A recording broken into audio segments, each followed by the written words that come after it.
नमस्कार दोस्तों, चैनल मोक्ष में आपका हार्दिक स्वागत है।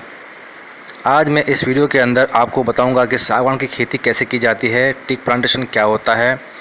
और आप अगर किसान हैं तो इस वीडियो को आप ज़रूर अंत तक देखें।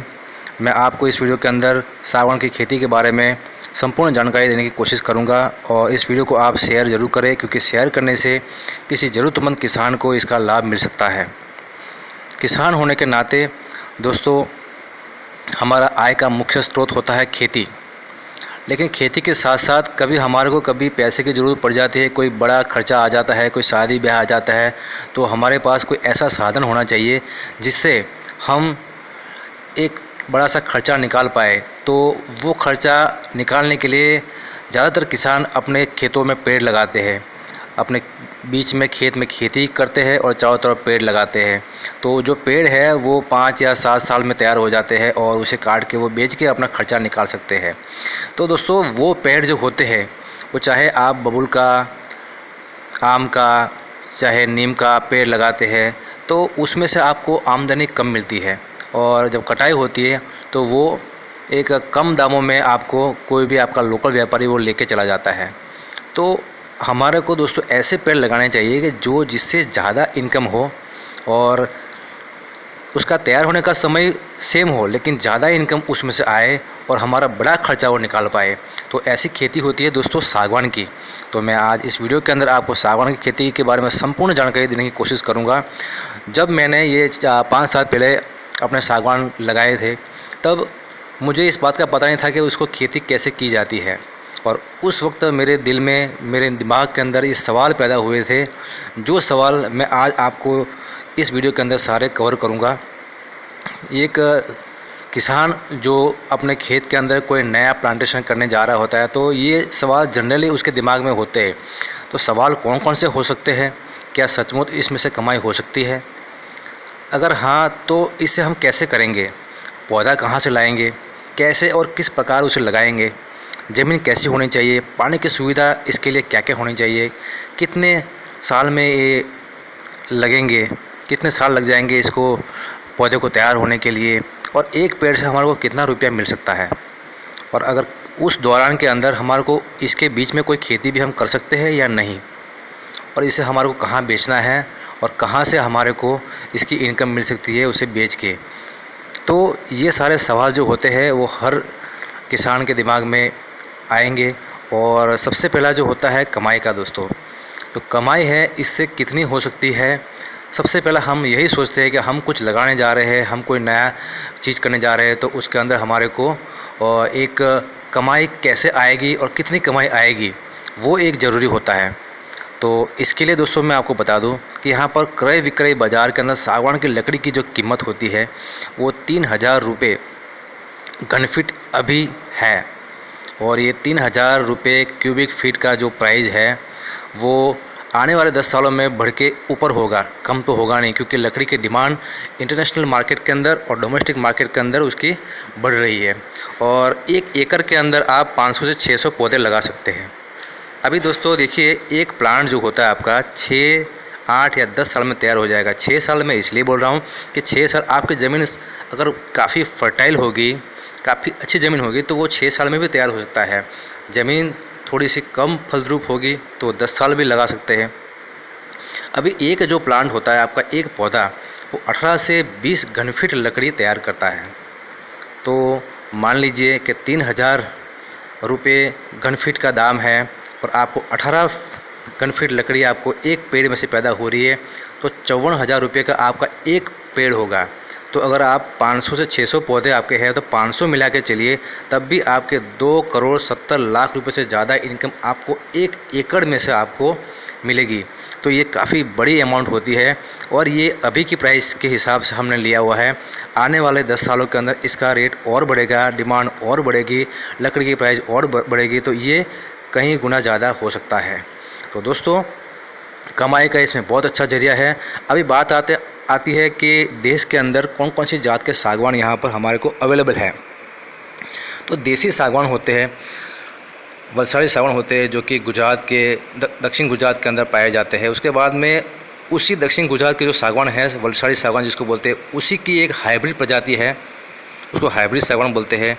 और अभी जो वनस्पति विज्ञान की सबसे बड़ी उपलब्धि जिसको माना जाता है वो टिश्यू कल्चर पद्धति से जो पैदा किए हुए सागवान है वो काफ़ी किफ़ायती और काफ़ी टिकाऊ सागवान है और उसका ग्रोथ भी काफ़ी जल्दी होता है। तो उसी सागवान के बारे में हम इसके अंदर बात करेंगे। तो हमारे को पहले एक बात का पता होना चाहिए कि जो देसी सागवान है वो 30 से 35 साल के अंदर तैयार होते हैं। जो वलसाड़ी सागवान है वो 20 से 22 साल में तैयार होते हैं। आपने देखा होगा कहीं कहीं कि जब आप छोटे होते बचपन के अंदर आपने कोई सागवान का पेड़ देखा होगा, तो अगर आप बड़े हो गए तभी भी वो सागवान का पेड़ थोड़ा सा बड़ा होता है। मतलब कि काफ़ी साल होने के बाद भी वो सागवान के पेड़ के अंदर ज़्यादा इतना असर नहीं हुआ, ज़्यादा बड़ा नहीं हुआ, उसका ग्रोथ ज़्यादा नहीं हुआ है। तो वो सागवान होते देसी सागवान। वो देसी सागवान के अंदर इतनी ग्रोथिंग पावर होती नहीं है जैसे कि टिश्यू कल्चर पद्धति से तैयार किए हुए पौधे के अंदर होती है। तो हाइब्रिड सागवान थोड़ी अच्छी प्रजाति का होता है, तो उसमें 15 से 20 साल में तैयार हो जाता है।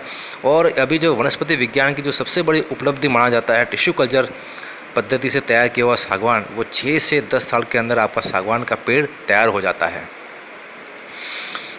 तो 2011 से ये टिश्यू कल्चर पद्धति भारत में प्रचलित हुई है और इसके ऊपर हम एक नज़र डाल देते हैं दोस्तों। जो बीज होते हैं सागवान के वो हम डायरेक्ट उसे ज़मीन में ना लगा के उसे हम टिश्यू कल्चर पद्धति से उसे तैयार किया जाता है। जो कंपनी होती है, उसकी संस्था होती है जो तैयार करने वाली, वो उसके अंदर काफ़ी मेहनत करती है। और जो टिश्यू के वो बीज के अंदर जो टिश्यू निकलता है वो टिश्यू से उसे उसके ऊपर रासायनिक प्रक्रिया और जैविक प्रक्रिया करने के बाद उसमें से एक पौधा तैयार करती है और जिसे हर मौसम के अंदर लड़ने के लिए उसे तैयार किया जाता है। उसके अंदर वो ताकत भरी जाती है कि वो हर मौसम के अंदर उसका मुकाबला कर पाए, उसे ना कोई बंदर उसे तोड़ पाए, ना ही कोई भेड़ बकरियाँ को उसे कुछ खा पाए, कोई नुकसान ना पहुंचा पाए। ऐसा पौधा तैयार होता है और वो पौधा जो कम से कम आधे फुट का एक प्लांट तैयार होता है और वो बाज़ार में बिकने के लिए तैयार हो जाता है। वो कैरेट के अंदर आपको दिया जाता है और जो कंपनी आपको बेचती है, जो संस्था आपको बेचती है, वो आपको कैरेट के अंदर बेचेगी और एक कैरेट के अंदर आपको 30 से 40 पौधे आपके कम से कम आएंगे। और ये जो पौधे हैं वो आपको एक हफ्ते तक आपको जहाँ पर लगाने हैं, मतलब आपके ये पौधे अगर मान लीजिए कि उत्तर प्रदेश से आए हुए हैं, वहाँ की कंपनी ने बनाए हुए हैं, तो आपको अगर उसको ले जाना है दक्षिण भारत के अंदर, तो आपको दक्षिण भारत के जो एटमॉस्फेयर है, वहाँ का वातावरण है, वहाँ पर आपने 7 दिन तक वहाँ पर आपने नॉर्मल तरीके से उसको रखने हैं। उसके बाद आपको आपके खेत के अंदर लगाने हैं ताकि आपका जो पौधा है वो उस मौसम के अंदर ढल जाए। भी दोस्तों, इसके लिए ज़मीन कैसी होनी चाहिए? मध्यम, गोरारू, काली मिट्टी, लाल मिट्टी, कम पथरीली, चिकनी, पीली, दो रंगी, सभी प्रकार की ज़मीन इसके अंदर अनुकूल है। आपको ये चीज़ दिमाग में लानी नहीं है कि मेरी ज़मीन में ये पौधा होगा या नहीं। हर मौसम में हर ज़मीन के अंदर ये पौधा हो सकता है। मौसम इसके लिए आपको जब पौधे लगाने हैं तो जून से अगस्त महीने के अंदर जब बारिश होती है उस टाइम आप इसे लगा सकते हैं। अगर आपके पास पानी की सुविधा अच्छी है तो आप इसे किसी भी मौसम के अंदर लगा सकते हैं। पौधे कहाँ से मिलेंगे? दोस्तों, मैं इसके अंदर आपको कोई भी पौधे बेचने वाली कंपनी का प्रचार नहीं करूँगा। इसके लिए मैं आपको रिकमेंड करता हूँ कि आप किसान हेल्पलाइन के अंदर कॉल करें। जो नंबर आपके स्क्रीन के ऊपर आपको दिख रहा है वहाँ पर आप कॉल करके पता कर सकते आप कि आपके नज़दीकी कौन सी कंपनी ये पौधे बेच रही है। आप चाहे तो जस्ट डायल और इंडिया मार्ट जैसे सर्च इंजन के अंदर से भी उस कंपनियों के नाम वगैरह आप पता कर सकते हैं। पौधे कैसे लगाएं? आपका एक खेत है, उसके अंदर आपके अनुकूल पद्धति से आपको लगाने चाहिए पौधे। आप चाहे तो 10 बाय 10 फीट के डिस्टेंस के अंदर उसको लगा सकते हैं ताकि एक ट्रैक्टर आपका खेत को आसानी से जोत पाए और उन पौधों के बीच से एक ट्रैक्टर निकल जाए। आप चाहे तो एक तरफ का दायरा जो है 5 फीट का रख सकते हैं और एक तरफ का 10 फीट का रख सकते हैं ताकि एक तरफ से ट्रैक्टर निकल जाए और उसे जोतने में आसानी हो जाए। ज़मीन की तैयारी क्या क्या करनी चाहिए दोस्तों? यहाँ पर मई महीने के अंदर आपको अपने ज़रूरत के हिसाब से खड्डे खोद कर रखने पड़ते हैं। उसे खड्डे को तपने दें। उसके बाद उसके अंदर गोबर का खाद, थोड़ी सी काली मिट्टी डाल के रखें। काली मिट्टी इसलिए बोली जा रही है कि जो काली मिट्टी होती है वो पानी का संग्रह अच्छी तरह से करती है, और जो काली मिट्टी होती है वो जब कम पानी मिलेगा पौधे को तभी भी वो पानी का संग्रह किया होता है उसने, तो आपका पौधा को मरने से बचा सकती है वो।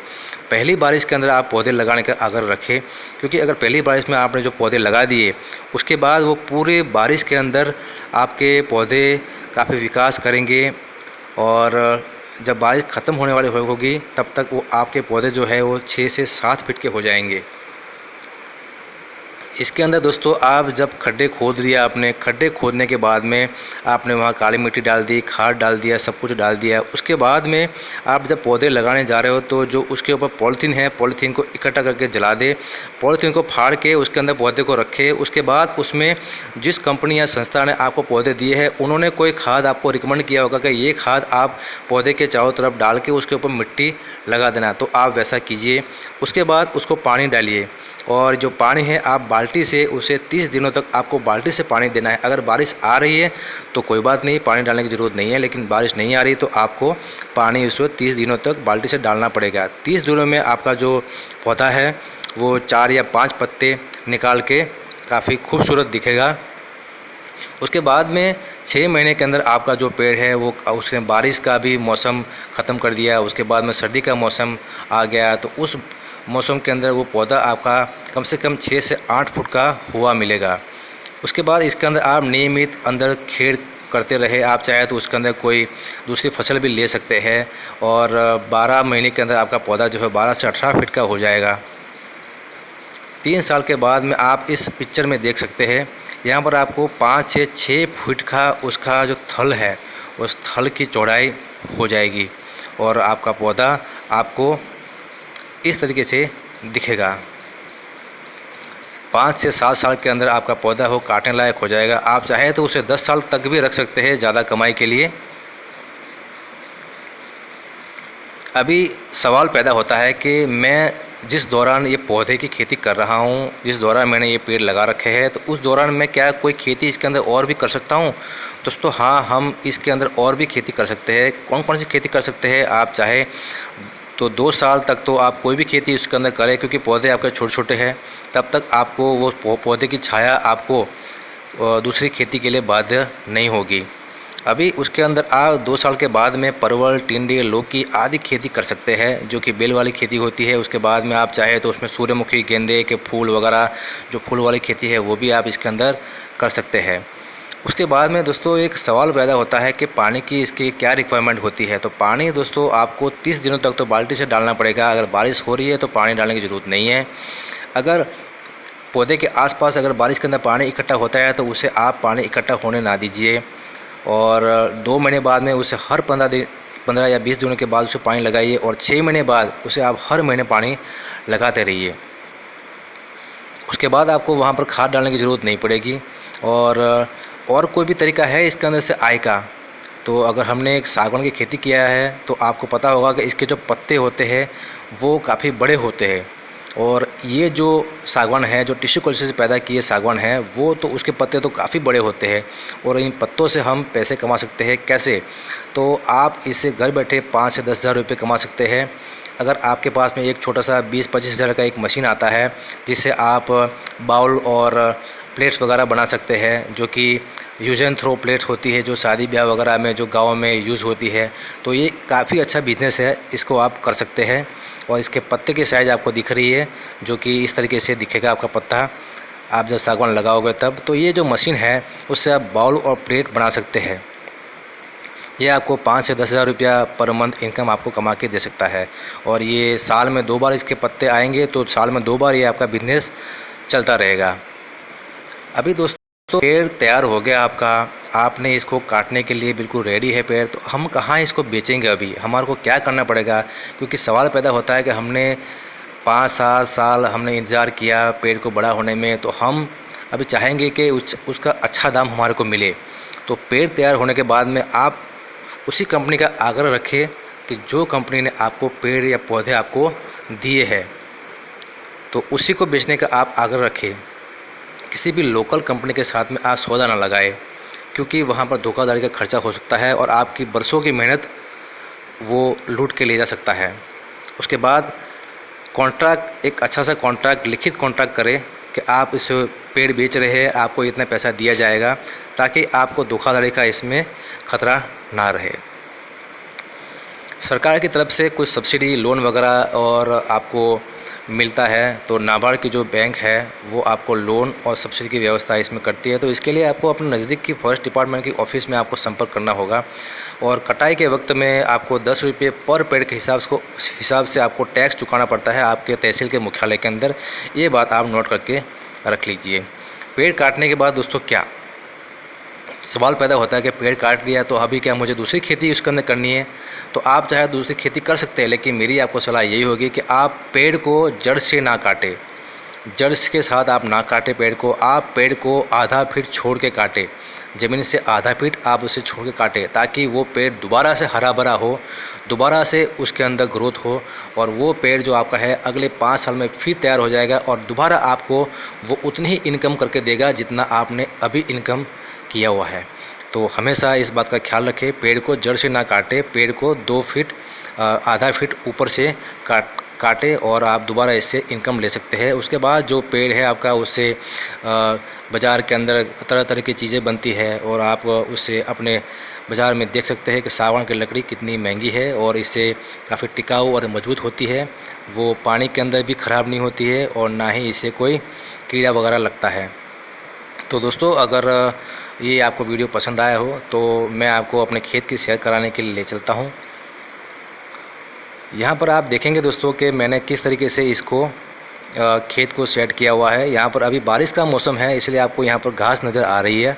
और देखिए, यहाँ पर मैंने पहले लगाए थे ये जो पौधे, वो 10 बाय 10 के डिस्टेंस के ऊपर लगाए थे एक खेत के अंदर। दूसरे खेत के अंदर मैंने क्या किया है, उसका थोड़ा इम्प्रूवमेंट किया है। वहाँ पर मैंने एक तरफ का जो दायरा है वो 5 फीट का रखा है, और एक तरफ का जो दायरा है वो मैंने 10 फीट का रखा है, ताकि आसानी से ट्रैक्टर एक तरफ से चला जाए और उसे जोतने में आसानी हो जाए। अभी आप जब भी पौधा अपना लगाते हैं तो उसके अंदर जो निंदामण होता है, जो घास, फालतू का घास होता है, वो घास को होने ना दे, क्योंकि जो घास होता है वो पेड़ को जो पौष्टिक तत्व मिलने चाहिए, जो उसे खाद मिलना चाहिए, वो खाद वो खुद खा जाता है और पेड़ को बढ़ने से रोक सकता है जब वो पेड़ छोटा होता है तब। तो आप ऐसे फालतू जो घास होती है, उसको घास को निकालें और अपना खेत हरा भरा रखें, वहाँ पर साफ़ सुफ रखें। उसके बाद में दोस्तों, आप इसकी छटाई जो है आप टाइम से करते रहे। छटाई आपको इसकी कब तक करनी है, जब तक कि आपका पौधा जो 30 फीट से ज़्यादा लंबा ना हो जाए। उसके बाद आप उसकी छटाई रोक दीजिए, क्योंकि उसके बाद उसके ऊपर वज़न होने दीजिए। वज़न जब होगा उसके ऊपर, तो वज़न होने के बाद में आपका जो थड़ है वो थड़ का विकास होगा, और थड़ से ही हमारे को पैसे कमाने हैं। तो वो जो थड़ है आपका फूलेगा, बड़ा होगा और आपको काफ़ी अच्छी इनकम देके जाएगा। ये देखिए, यहाँ पर मैंने अपने पेड़ों की छटाई कर रखी है, नीचे से छटाई किया हुआ है, ऊपर से वैसे वैसे रखा हुआ है। तो ये तरीका है, और इसके अंदर जब आप जैसे जैसे करते जाओगे वैसे वैसे आपको पता लगता जाएगा। और आपको अगर कोई कमेंट्स आपको हो, कोई चीज़ समझ में ना आई हो, कोई सवाल इसमें छूटा है, तो आप मुझे अपने कमेंट बॉक्स के अंदर कमेंट कर सकते हैं। और आपको अगर वीडियो पसंद आई हो, आप इसे ज़रूर शेयर कीजिए, क्योंकि शेयर करने से किसी किसान भाई को इसका फ़ायदा मिल जाएगा। दोस्तों, शेयर कीजिए, लाइक कीजिए, सब्सक्राइब कीजिए हमारे चैनल को। Thanks for watching.